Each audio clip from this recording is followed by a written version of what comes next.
जय श्री कृष्णा। आज हम सुनेंगे ऋषि पंचमी की कहानी। तो चलिए कहानी सुनते हैं। भाद्रपद शुक्ल पंचमी के व्रत को ऋषि पंचमी कहते हैं। स्त्री या पुरुष सुबह जल्दी उठकर नदी या तालाब में स्नान करें और कहानी सुनें। फिर स्वच्छ वस्त्र पहनकर रसोई करें और मंचा की खीर तूरी की सब्जी बनाकर ऋषि मुनि को भोग लगाएं और खुद भोजन करें। कहानी अवश्य सुनें। युधिष्ठिर ने प्रश्न किया, हे देवेश, मैंने आपके श्रीमुख से अनेकों व्रतों को श्रवण किया है। अब आप कृपा करने वाला कोई उत्तम व्रत सुनाएं। राजा के मधुर वचनों को सुनकर श्री कृष्ण भगवान बोले, अब मैं तुमको ऋषि पंचमी के उत्तम व्रत की कथा सुनाता हूँ, जिसको धारण करने से स्त्री समस्त पापों से छुटकारा प्राप्त कर लेती है। हे नृपोत्तम, पूर्व समय में वृतासुर का वध करने के कारण इंद्र को ब्रह्मछाया का महान पाप लगा था। तब ब्रह्मा जी ने कृपा करके इंद्र के इस पाप को 4 स्थानों में बांट दिया था।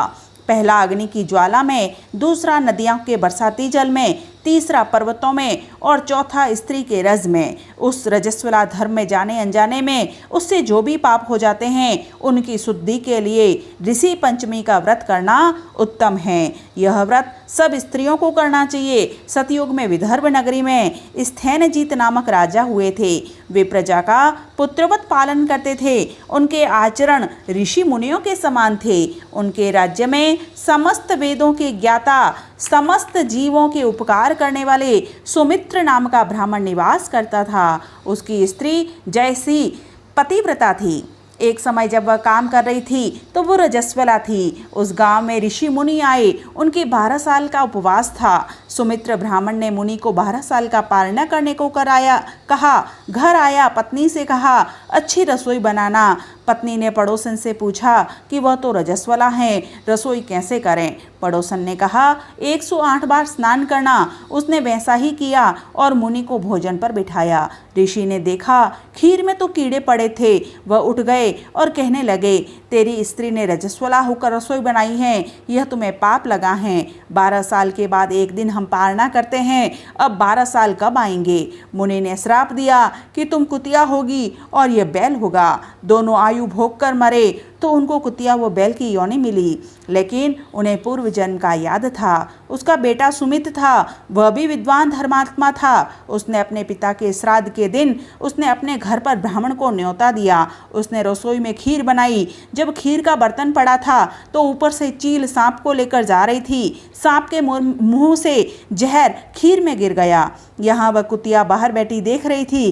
कुतिया को पूर्व जन्म की याद आई और उसने तुरंत सोचा कि खीर सब खाएंगे तो मर जाएंगे, और मैंने तो देखा भी है, यह भी पाप मुझे ही लगेगा। उसने उठकर बहू के देखते ही उसमें मुंह डाल दिया। बहू बोली, कुतिया दरवाजे पर बैठी हैं, खाने को देते हैं, और आज सब झूठा कर दिया। बहू ने उसे एक लकड़ी से बहुत मारा। कुतिया एक तरफ बैठकर कू कू करने लगी। बहू ने सब खीर बाहर फेंक दी। दूसरी बार फिर खीर बनाई, सबको भोजन कराया।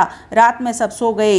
रात को बैल आया तो बैल ने कहा, अरे क्यों रोती हैं, आज तो बेटे ने श्राद्ध किया होगा, तुमने तो बहुत खाया होगा, मैंने तो पूरे दिन घानी चलाई, मुझे तो वह ढेपा भी नहीं मिला। वह बोली। दोनों बात कर रहे थे तो अचानक बेटे की नींद खुली और बेटे ने यह सब सुना। वह बाहर आकर पूछा उसने कि क्या बात है, साफ साफ कहो। बैल कुतिया ने सब कहा। उसने बहू से कहा कि यह हमारे माता पिता हैं, इनको बराबर खाना देना, देखभाल करना। मैं ऋषि मुनियों से मिलने जाता हूँ। अपने माता पिता को श्राप से मुक्त करने के लिए वह सुमित बेटा घर से चला। चलते समय रास्ते में 2 तालाब मिले। दोनों तालाबों का पानी कोई नहीं पीता था। आगे गया तो 2 बैर के वृक्ष मिले, तो उनके भी कोई बैर नहीं खाता था। आगे चला तो एक घोड़ा मिला, उसके ऊपर विद्या की किताबें थी। एक सांड मिला जिसके गले में घंटी बंधी हुई थी। एक सर्प मिला, वह उस जमीन पर घूमता था। 2 साधु मिले, बोले खाने को क्या मिलेगा। सबका संदेशा लेकर सुमित जाते जाते घोर वन में गया।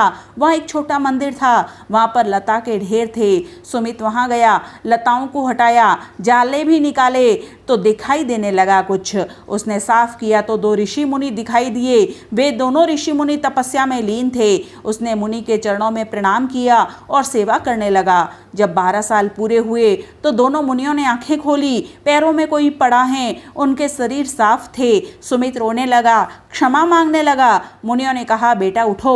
तब वह उठा। उसने माफ़ी मांगी कि मेरे माता पिता को मुक्ति दो महाराज। मुनियों ने कहा, तेरी माता रजस्वला थी और रसोई बनाकर हमें खिलाई, इसीलिए हमारे 12 वर्ष का उपवास था। हमने श्राप दिया था कि हमारे 12 साल कब आएंगे। फिर हम निकले तो रास्ते में हमने मनसा की ताड़ी उगाई थी, उसको लेकर हम दोनों ने मुंह में डाली और फिर तप करने बैठ गए। अब तुम अपने माता पिता पर इस अमृत की बूंद डाल देना, जिससे वे मोक्ष को प्राप्त हो जाएंगे। फिर माता पिता का विधि सहित दाह संस्कार करना, 12 महीना उनके पीछे क्रियाकर्म करना। जब ऋषि पंचमी आए तब मनसा खाना। वह बोला, रास्ते में सब लोग मिले थे, वह भी मोक्ष चाहते हैं। तब सुमित वहाँ से चला और दोनों साधु ने उनसे कहा कि सुई की नोक से हाथी निकलेगा। एक ने कहा हाँ, दूसरे ने कहा ना। हाँ बोलने वाले को राज लड्डू, उसको चूरमा रोटी मिलेगी। उस सर्प पर हाथ फेरना, मोक्ष हो जाएगा उसका। उसके नीचे ये 4 सोने के चुरू निकलेंगे। आगे गए, सांड मिला। वह चौधरन थी, वह किसी को घट्टी नहीं फेरने देती थी, वह भी मोक्ष को प्राप्त हुई। घोड़ा बहुत विद्वान ब्राह्मण था पूर्व जन्म में, उसने किसी को विद्या नहीं दी थी, उसने किताबें ली और उसका मोक्ष हो गया। बेर के पेड़ दोनों बहनें थी, वो छाछ किसी को नहीं डालते थे, उसने 2 बैर खाए तो सारे लोग उसके बैर खाने लग गए।